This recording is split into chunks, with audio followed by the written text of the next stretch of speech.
Halo teman-teman, kembali lagi bersama channel Drama Seru. Kali ini kita membahas cinta terlarang, uang mahar untuk menikahi anakku dipakai buat selingkuh selama ini.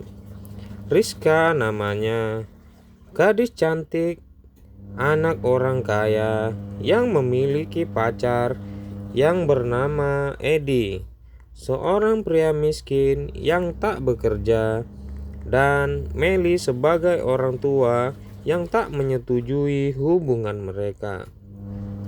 Meli, ibunya Rizka, itu selalu menghinanya karena Edi pria miskin dan tak menyetujui hubungan mereka. Berjalan dengan hati yang bersedih, Edi lalu pulang mengengkol ondanya karena tak tahan dengan hinaan orang tua dari Rizka itu, karena menganggapnya adalah orang miskin. Alim namanya, adalah ayah dari Rizka yang sekarang sudah pensiun dari pekerjaan dan sakit-sakitan di rumah. Lalu melihat Rizka anaknya yang marah-marah ya karena kejadian tadi. Lalu tiba-tiba juga Meli, istrinya itu, marah-marah karena tidak menyetujui hubungan anaknya dengan pria miskin itu. Tapi Alim bingung mau berbuat apa lagi. Malam itu Rizka pun berdoa meminta petunjuk tentang hubungan mereka, karena orang tuanya tidak setuju atas hubungannya dengan Edi, pria miskin itu yang sangat dicintainya. Diam-diam Meli memiliki selingkuhan di belakang suaminya itu.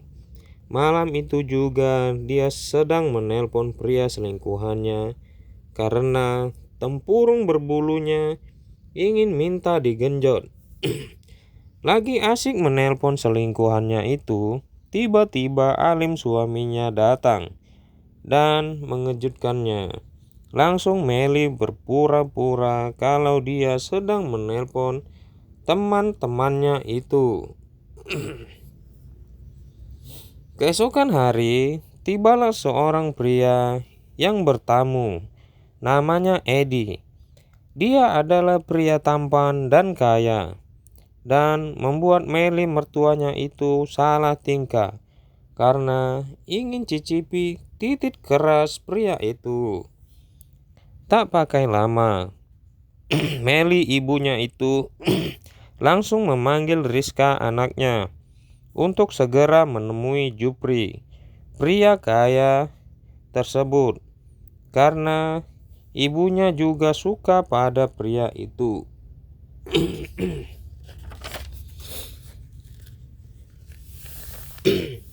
Betapa menggodanya Jupri bagi ibunya itu karena tampangnya yang ganteng dan ingin cicipi titik keras milik pria itu, karena sudah lama tempurung berbulunya ditinggalkan. Pertemuan mereka pun berlangsung. Rizka ternyata adalah bawahan Jupri di kantor, dan Jupri adalah bos perusahaan itu. Dan Jupri ingin mengajak Rizka jalan-jalan katanya. Baik sangat ibunya itu, menyediakan minuman untuk tamunya itu, dan tidak lupa menggombalnya juga, supaya mengajak Rizka jalan-jalan bersamanya daripada di rumah terus. Siang itu ketika sedang jalan-jalan, tak sengaja Rizka melihat Edi yang sedang berhenti menaiki motornya itu. Dan Edi pun langsung melihatnya, tapi masih merasa curiga kalau Rizka yang ada di dalam mobil itu.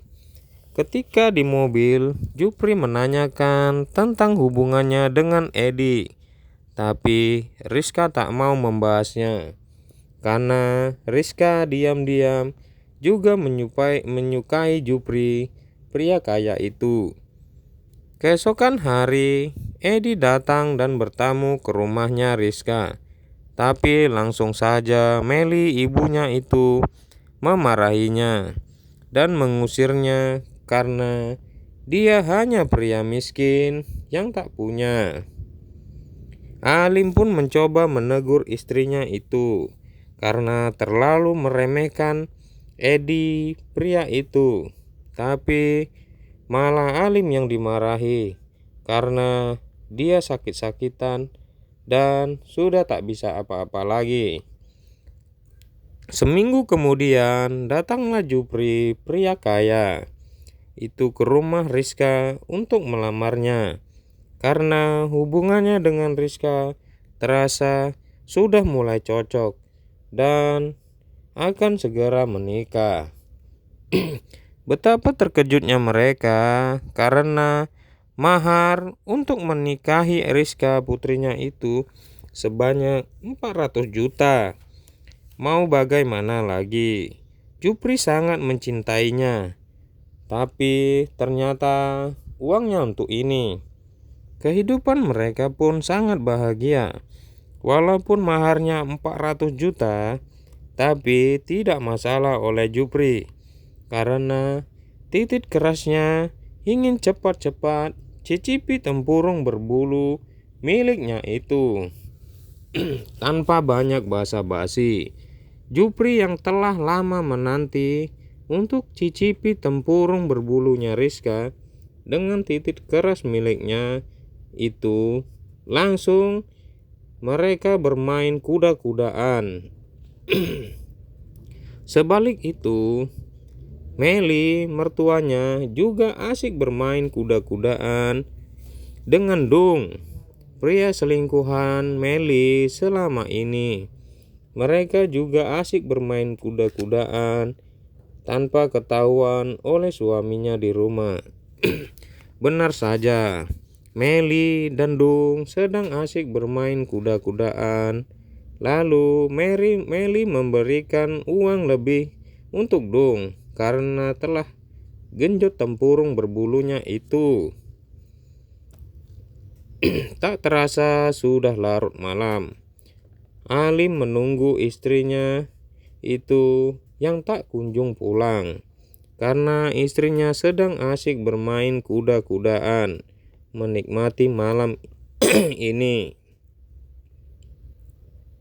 Rizka pun keluar untuk melihat ayahnya itu karena belum juga tidur, sudah larut malam, dan mencoba menenangkannya karena ibunya belum pulang juga.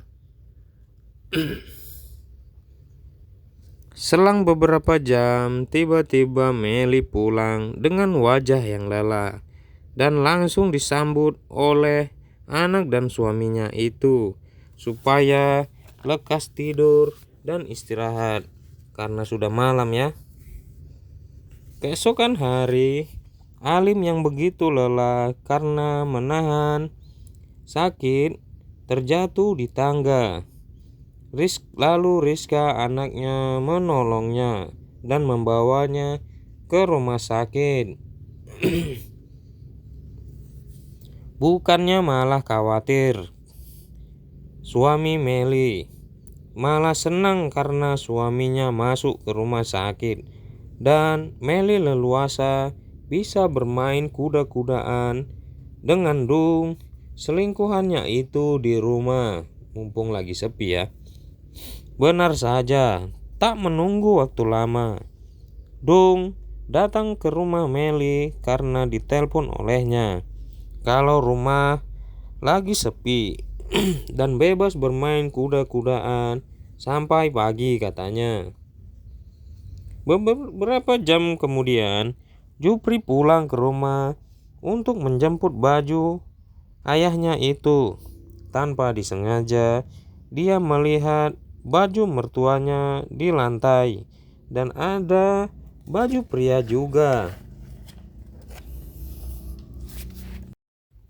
Setiba di rumah sakit, Jupri yang datang sendirian. Istrinya menanyakannya ibunya yang tidak ikut. Benar saja, Meli sedang dicicipi titik keras selingkuhannya itu. Tanpa mereka sadari, karena kelelahan habis bermain kuda-kudaan, waktu sudah larut malam. Dan Dung bergegas pulang malam itu juga. Tiba-tiba Rizka anaknya pulang ke rumah. Dan betapa terkejutnya mereka karena ketahuan selingkuh di rumahnya. Langsung saja Rizka anaknya itu memarahi mereka. Dung ternyata adalah sepupunya Jupri yang tega berselingkuh dengan ibu mertuanya. Meli pun mencoba meminta maaf pada Rizka anaknya itu. Tapi Rizka telah kecewa dan menolaknya. Malam itu juga mereka diusir lalu pergi menaiki motor berdua. Tiba-tiba Dung berhenti dan memutus hubungan dengan Meli. Makanya teman-teman, jangan sia-siakan kepercayaan keluarga ya.